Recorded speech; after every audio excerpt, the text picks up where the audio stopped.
Mathematics is everywhere. The technology we use every day is based on abstract theorems and ideas hidden deep inside their proofs.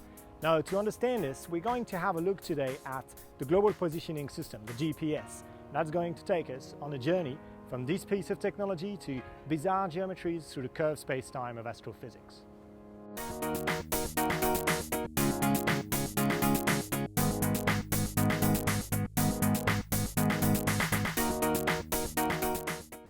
Hi, my name is Pierre and I'm a mathematician here at the Australian National University. I love the GPS on my phone and in my car, but like most people, I've got essentially no idea how it works. To find out a bit more, I'm catching up with a friend of mine from engineering who might be able to tell us all about it.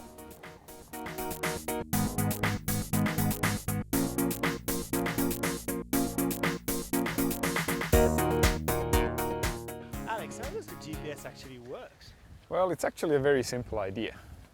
All you do is you measure the distance between yourself and the number of satellites that are orbiting the Earth, and that puts you at an intersection of a number of spheres, and that intersection pinpoints your location on the Earth's surface. All right, but then how do you measure the distance? Well, here's the trick. You're not really measuring the distance directly. What you do is you measure the time that it takes the radio signal from the satellite to reach you. If you can measure the time, because you know how fast the radio signals are traveling, you can calculate the distance. But that's the tricky bit, because the radio waves travel at the speed of light, 300,000 kilometers per second. Your measurement of time has to be extremely precise. So the error in your measurement has to be less than 19 billionth part of a second to get an error of plus minus 5 meters in positioning, which is the current standard. I see. And is that reasonably easy to do? Or? No, it's not easy to do at all. Okay. There's a lot of factors that actually make it very difficult.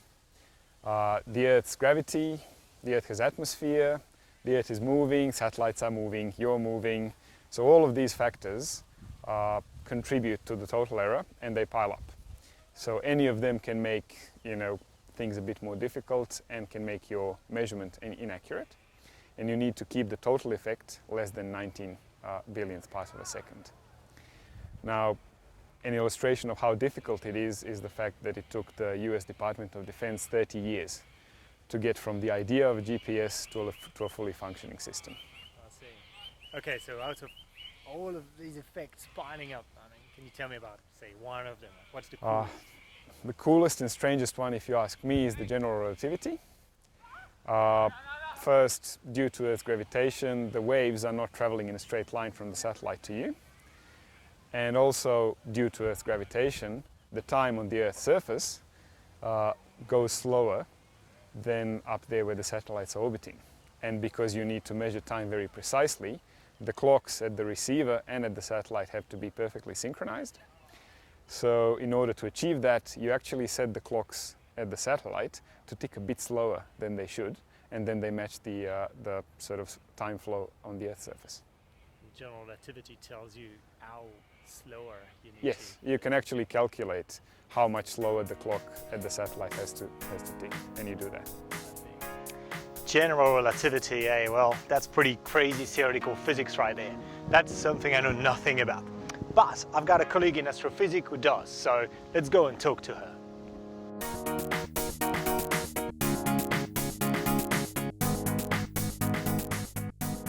So Lydia, could you tell us what general relativity is about? General relativity is a theory that was developed by Albert Einstein at the beginning of the 20th century. Because you see, before then, everyone thought that space-time was simply flat, so that the shortest path between 2 points was a straight line. Albert Einstein linked space, time and matter, and he found that matter bends space-time, so that the distance between 2 points, or the shortest path between 2 points, is no longer a straight line, but it is curved. The path is curved. And this obviously was something quite an important discovery. And But was it a discovery at the theoretic level, or is that also something that has been observed? well, back then it wasn't observed, but it made some interesting prediction.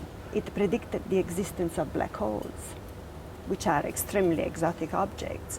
And so for an astrophysicist, general relativity is a theory that is very important. It is verified all the time when they study black holes, when they study the expansion of the universe. But for a person's everyday life, it is not something that comes into it. We just don't realize that space-time is curved. So astrophysicists really see the effect of general relativity, but we on Earth don't. No. Really. We common people don't really feel No. that. But how come it affects the operation of the GPS then? Well, because the Earth bends space-time.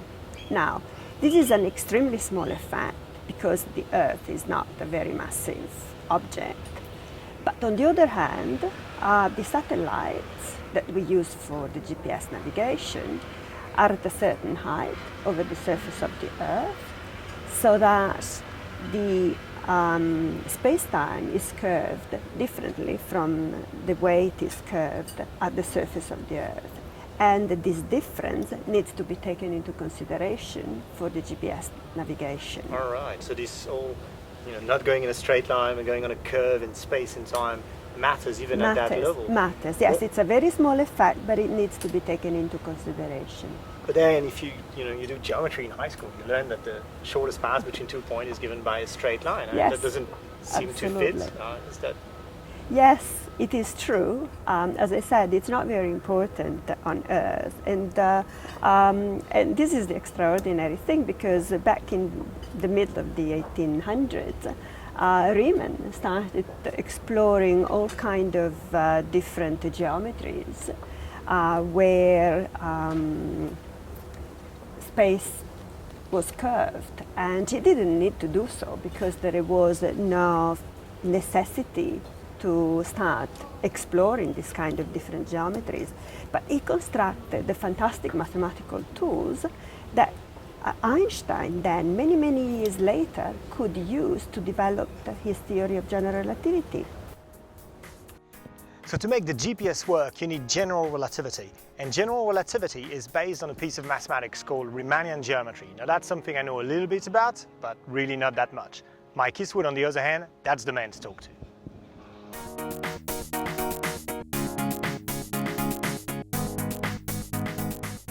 Mike, Ilya just told us that in general relativity, we are actually using some curved geometry.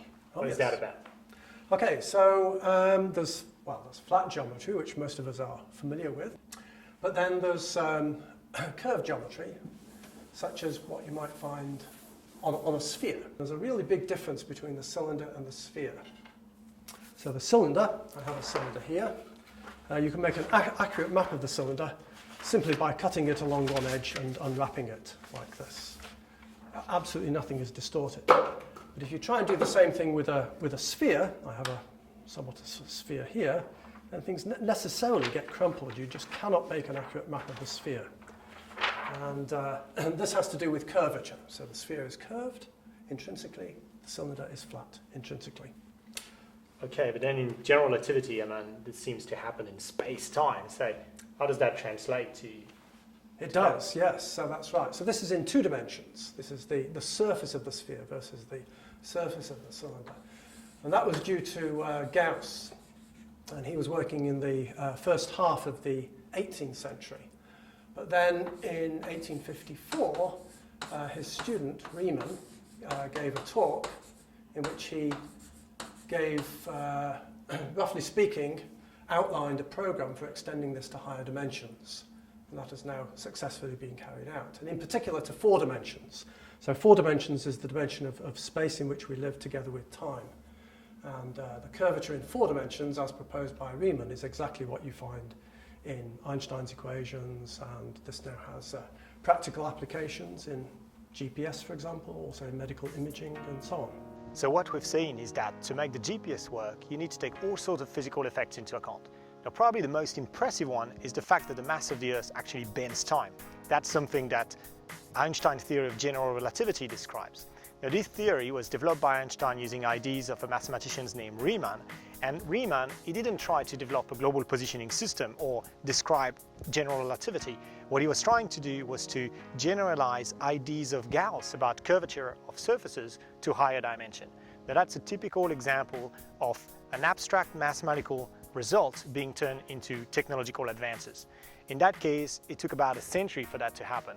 But I could think of an example of a theorem from 2005, which led in 2006 to a prototype of a 1-pixel camera. A camera with only 1 pixel, which still takes good picture. But maybe that would be a story for another time. Now I better get back to work.